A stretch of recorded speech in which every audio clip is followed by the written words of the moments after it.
नमस्कार, मैं गुरप्रीत स्वागत करती हूँ आपका अपने YouTube चैनल डी स्टडीज़ में। आई होप कि आपको मेरी वीडियोस अच्छी लग रही होंगी। अगर आपको मेरी वीडियोस अच्छी लग रही हैं तो मेरी वीडियो को लाइक, शेयर और कमेंट करना और मेरे चैनल को सब्सक्राइब करना। आज की हमारी वीडियो और कुछ सामान्य ज्ञान के प्रश्नों पर आधारित होने वाली है। आई होप कि आपको मेरा कंटेंट पसंद आ रहा होगा और इसी के साथ शुरू करते हैं हमारी आज की वीडियो। चलते हैं हमारी वीडियो की तरफ। हमारा प्रश्न नंबर 1 है, अमृतसर शहर की नींव किसने रखी थी? ऑप्शन है हमारे गुरु अर्जन देव जी, ऑप्शन नंबर 2 गुरु Ramdas ji, option number 3 Guru Nanak Dev ji, option number 4 गुरु गोविंद सिंह जी। तो हमें बताना है कि अमृतसर शहर की नींव किसने रखी थी। अमृतसर का तो हमें सबको ही पता है कि वहाँ पर क्या मशहूर है, गोल्डन टेम्पल, जिसे कि हम स्वर्ण मंदिर भी कहते हैं। तो हमें बताना है कि अमृतसर शहर की नींव किसने रखी थी।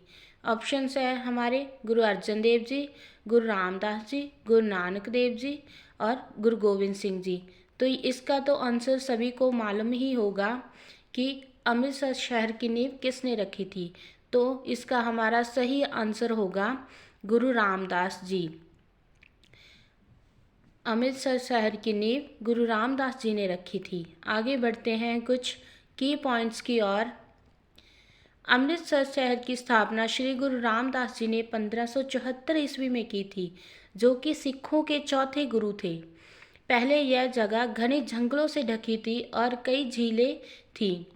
यह पंजाब का दूसरा सबसे बड़ा शहर है। ऐसा माना जाता है कि गुरु रामदास जी ने विभिन्न क्षेत्रों में 52 व्यापारियों को इस स्थान पर बसने के लिए आमंत्रित किया था। इन परिवारों ने शहर की पहली 32 दुकानें शुरू की, जिन्हें 32 हट्टा कहा जाता है। गुरुजी खुद इस शहर में शिफ्ट हो गए और जहां रहने आ गए और इस तरह इस जगह को रामदासपुर कहा जाने लगा। अमृतसर में प्रसिद्ध स्वर्ण मंदिर है, जो गुरुद्वारा के सबसे महत्वपूर्ण और सबसे अधिक दौरा किए जाने वाला स्थान में से एक है। आगे बढ़ते हैं हमारे अगले प्रश्न की ओर। उत्तर भारत में पश्चिमी विक्षोभ के कारण होने वाली सर्दियों की बारिश कहाँ उत्पन्न होती है? ऑप्शन है हमारे Himalaya, option number 1 Himalaya, option number 2 अरब सागर, ऑप्शन नंबर 3 हिंद महासागर, ऑप्शन नंबर 4 भूमध्य क्षेत्र। तो हमारा प्रश्न है कि उत्तर भारत में पश्चिमी विक्षोभ के कारण होने वाली सर्दियों की बारिश कहाँ उत्पन्न होती है? तो हमें बताना है कि इसका सही उत्तर क्या होगा। तो इसका सही उत्तर होगा भूमध्य क्षेत्र। भूमध्य क्षेत्र, ऑप्शन नंबर 4। तो इसके भी कुछ और की पॉइंट देख लेते हैं, जैसे कि इन तूफानों में नमी आमतौर पर भूमध्य सागर, कैस्पियन सागर और काला सागर में उत्पन्न होती है। जैसा कि नाम से पता चलता है कि पश्चिमी विक्षोभ WD भूमध्य सागरीय क्षेत्र में अपनी उत्पत्ति के साथ एक अतिरिक्त उष्णकटिबंधीय तूफान है, यानी विक्षोभ पश्चिम से पूर्व दिशा में जाता है। विक्षोभ विषुवंत या घटे वायु दाब के एक क्षेत्र का कारण बनती है। आगे बढ़ते हैं हमारे अगले प्रश्न की ओर, जो कि है थर्मोस्टेट एक उपकरण है। थर्मोस्टेट एक उपकरण है। इसके ऑप्शन है ऑप्शन नंबर 1 बिजली के उपकरणों को बंद करना, ऑप्शन नंबर 2 तापमान को मापने, ऑप्शन नंबर 3 तापमान का विनियमन, ऑप्शन नंबर 4 ताप उत्पन्न करना। तो हमें बताना है कि थर्मोस्टेट एक उपकरण है, वो किस चीज़ से संबंधित है। तो हमारा सही उत्तर होगा तापमान का विनियमन, ऑप्शन नंबर 3। आगे बढ़ते हैं हमारे कुछ की पॉइंट्स की ओर, जैसे कि थर्मोस्टेट एक उपकरण है जो एक निश्चित तापमान के आसपास तय किए गए तंत्र के तापमान को बनाए रखने में मदद करता है।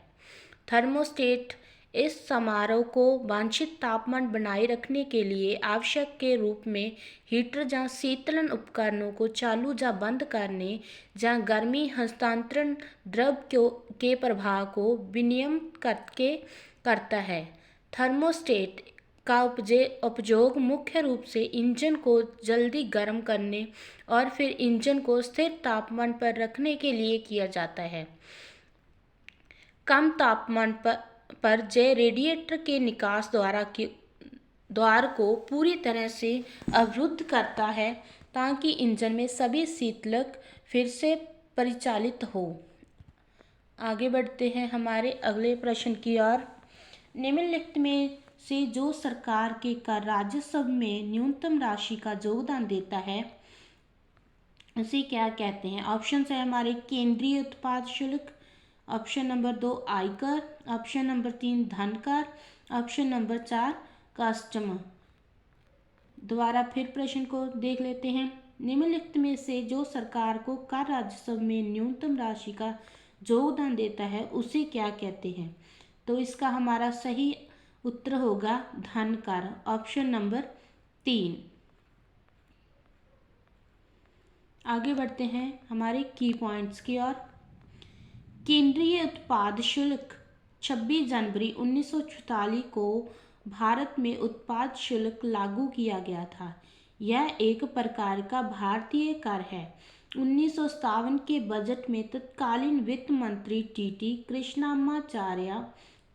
कृष्णमाचारी ने उत्पाद शुल्क में 400% की वृद्धि की थी। वर्तमान में इस कर प्रणाली को केंद्रीय मूल्य वर्धित कर CENVAT के रूप में जाना जाता है। आयकर यह वह कर है जो सरकार लोगों की आय को आधार पर लेती है। कानून के अनुसार प्रत्येक व्यवसाय और व्यक्ति कर जाकर रिटर्न देने के लिए योग्य है और उन्हें हर साल आयकर रिटर्न दाखिल करना होगा। वेल्थ टैक्स अधिनियम 1957 ने भारत में धन कर को नियंत्रित करने वाले नियमों को शामिल किया। 1993 में चेलिया समिति की सिफारिश पर अधिनियम में संशोधन किया गया। धन कर एक प्रत्यक्ष कर है जो किसी व्यक्ति की व्यक्तिगत संपत्ति या पूंजी पर सरकार द्वारा लगाया जाता है। कस्टम ड्यूटी या सीमा शुल्क कर वह कर है जो अंतर्राष्ट्रीय व्यापार करने पर लगाया जाता है। यह वह कर है जो सरकारें निर्यात के दौरान और साथ ही वस्तुओं के आयात पर लगाती है। यह central board of excise and customs यानी CVEC के अंतर्गत आता है। आगे बढ़ते हैं हमारे अगले प्रश्न की ओर। विरासत खालसा संग्रहालय कहाँ स्थित है? हमें बताना है कि विरासत खालसा संग्रहालय कहाँ स्थित है। ऑप्शन है हमारे option number 1 Anandpur Sahib, option number 2 Fatehgarh Sahib, option number 3 Ludhiana, option number 4 Bathinda. तो हमारा जो विरासत खालसा वो कहाँ स्थित है हमें बताना है। अब हमारा सही ऑप्शन है ऑप्शन नंबर 1 आनंदपुर साहिब। देखते हैं इसके आगे कुछ की पॉइंट्स। विरासत खालसा सिख धर्म का एक संग्रहालय है जो पंजाब के चंडीगढ़ के पास पवित्र शहर आनंदपुर साहिब में स्थित है। संग्रहालय 500 साल के सिख इतिहास और खालसा के जन्म की 300वीं वर्षगांठ की याद में बनाया गया था। यह 10वें और अंतिम गुरु गोविंद सिंह जी द्वारा लिखित शास्त्रों पर आधारित है। संग्रहालय विरासत खालसा पंजाब सरकार द्वारा बनाया गया है। अब यह न केवल भारत में बल्कि एशिया में सबसे अधिक देखा जाने वाला संग्रहालय बन गया है। इसका नाम एशिया बुक ऑफ रिकॉर्ड में भी दर्ज किया गया है। आगे बढ़ते हैं हमारे अगले प्रश्न की ओर।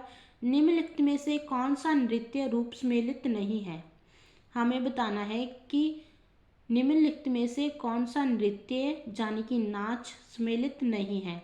ऑप्शन है हमारे option number 1 Haryana Jhumar, option number 2 Orissa Chhau, option number 3 Rajasthan Lavani, option number 4 Assam Bihu. तो इसमें हमें बताना है कि कौन सा मिलता जुलता नहीं है, सुमेलित नहीं है। तो हमारा सही उत्तर होगा राजस्थान लावनी, ऑप्शन नंबर 3। देखते हैं इसके कुछ की पॉइंट्स। हरियाणा का प्रसिद्ध नृत्य डफ है। इस नृत्य को ढोल नृत्य के नाम से भी जाना जाता है। बसंत के आगमन पर हरियाणा में डफ नृत्य किया जाता है।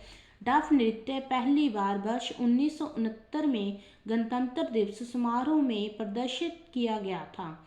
झूमर भी हरियाणा का एक लोकप्रिय नृत्य है और इसे इसका नाम झूमर आभूषण से मिला है, जिसे महिलाओं द्वारा अपने माथे को सजाने के लिए पहना जाता है। यह ढोलक और थाली की थाप पर किया जाता है। कुछ क्षेत्रों में इसे हरियाणवी गिद्दा के नाम से भी जाना जाता है। ओडिशा गुम्बुरा नृत्य उड़ीसा का सबसे लोकप्रिय लोक नृत्य है। इसकी उत्पत्ति राज्य की कालाहांडी जिले से है। छयू नृत्य एक अर्थशास्त्रीय नृत्य है जो आदिवासी मार्शल और लोक की परंपरा है। इसकी उत्पत्ति पूर्वी भारत में है और यह बड़े पैमाने पर बंगाल, झारखंड और उड़ीसा में किया जाता है। नर्तक महाभारत, रामायण, पुराण और अन्य भारतीय साहित्य जैसे हिंदू महाकाव्यों की कहानियों को प्रदर्शन करते हैं। आगे बढ़ते हैं हमारे अगले प्रश्न की ओर। प्रसिद्ध गीत सारे जहां से अच्छा हिंदुस्तान हमारा किसने लिखा है? ऑप्शन है हमारे option number 1 Rabindranath Tagore, option number 2 Mohammad Iqbal, option number 3 Bankim Chandra Chatterjee, option number 4 Kazi Nazrul Islam. तो हमें बताना है कि प्रसिद्ध गीत सारे जहां से अच्छा हिंदुस्तान हमारा किसने लिखा है? तो इसका हमारा सही उत्तर हो जाएगा मोहम्मद इकबाल। तो जो हमारा प्रसिद्ध गीत है सारे जहां से अच्छा हिंदुस्तान हमारा, तो ये किसने लिखा है? मोहम्मद इकबाल ने। ऑप्शन नंबर 2 हमारा सही हो जाएगा। आगे बढ़ते हैं इसके की पॉइंट्स की ओर। अब तक यह भारत में सबसे लोकप्रिय देशभक्ति गीतों में से एक है और मार्चिंग बैंडों के बीच एक पसंदीदा है। उन्होंने धर्मनिरपेक्ष समानता में विश्वास किया और जोर देकर कहा कि समाज के सभी वर्गों को न्याय दिया जाना चाहिए। उनका जन्म नवंबर 1877 में हुआ था और अप्रैल 1938 में उनका निधन हो गया और उन्हें पाकिस्तान का राष्ट्रीय कवि माना जाता है। उनकी जयंती को पाकिस्तान में सार्वजनिक अवकाश के रूप में मनाया जाता है। आगे बढ़ते हैं हमारे अगले प्रश्न की ओर, जो है कुडनकुलम किसके लिए जाना जाता है? कुडनकुलम किसके लिए जाना जाता है? ऑप्शन है हमारे ऑप्शन नंबर 1 ताप विद्युत संयंत्र, ऑप्शन नंबर 2 जीव मंडल रिजर्व, ऑप्शन नंबर 3 तमिलनाडु में बंदरगाह, ऑप्शन नंबर 4 परमाणु ऊर्जा संयंत्र। तो हमें बताना है कि कुडनकुलम किसके लिए जाना जाता है? सही आंसर हमारा होगा ऑप्शन नंबर 4 परमाणु ऊर्जा संयंत्र। आगे बढ़ते हैं हमारे प्रश्न के की पॉइंट्स की ओर। भारत में अन्य परमाणु ऊर्जा संयंत्र दाब वाले भारी जल रिएक्टर जहां उबलते जल रिएक्टर प्रौद्योगिकी के सिद्धांत पर कार्य करते हैं। कुडनकुलम परमाणु ऊर्जा परियोजना KKNPP भारत के तमिलनाडु में कुडनकुलम में स्थित है। इसका निर्माण 2002 में शुरू हुआ था और 13 जुलाई 2013 से यह जारी है। इसे परियोजना में 1000 मेगावाट की क्षमता वाली 2 इकाइयां KKNPP 1 और 2 में शामिल है। इसका निर्माण रूस के सहयोग से किया गया है।